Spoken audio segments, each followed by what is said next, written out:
I'm Kate Livie, the Director of Education and the Associate Curator here at the Chesapeake Bay Maritime Museum, and I'd like to welcome you to another installment of Chesapeake Treasure, a feature here on Facebook where we explore one of the 68,000 objects in our collection.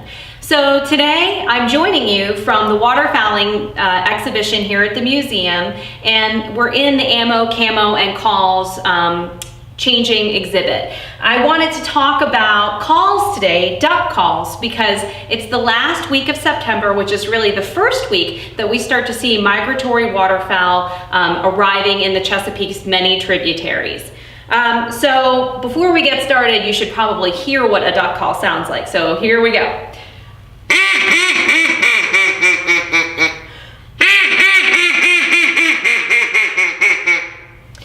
So that is not as good as a professional might do it. And there are going to be a lot of professional duck callers in a few weeks in Easton, Maryland for the Waterfowl Festival, the second weekend in November.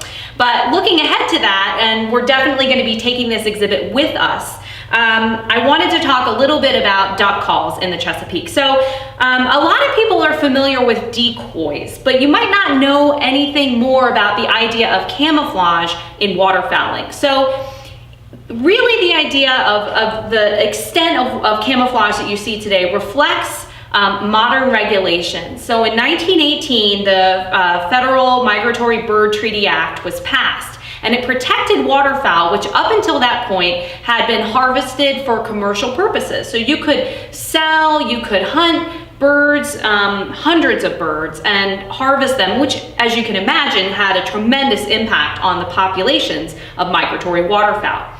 After this legislation was created, basically there were more regulations associated with hunting that changed hunting from commercial hunting to sport hunting, and also with serious limits. And as a way to protect the numbers of waterfowl, they wanted to make it more challenging. And so one of the things that they regulated against was shooting birds on the water. Now you had to shoot them on the wing, which really changed the game for waterfowlers in the Chesapeake, because now they had to coax the birds into them and get them to think that this was a safe environment with food, with shelter, and that was the only way that you were ever going to be able to get the shot.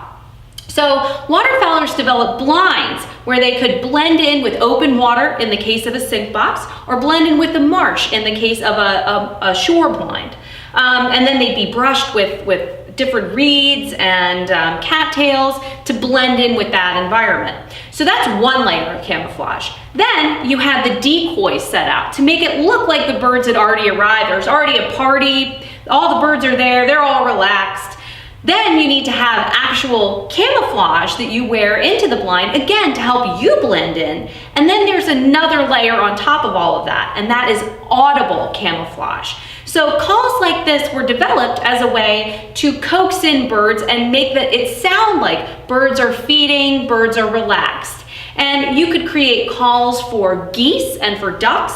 And here behind me, we have a display of some of the different calls here in this exhibition that show the transition of calls. Really, they start out as horn, made out of wood, sort of rudimentary, but they get a lot more progressive as time goes on. And they pass through Bakelite, through wood.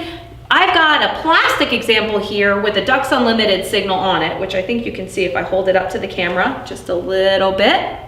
And calls like this are very common today, and really they mimic the sounds of a duck very well.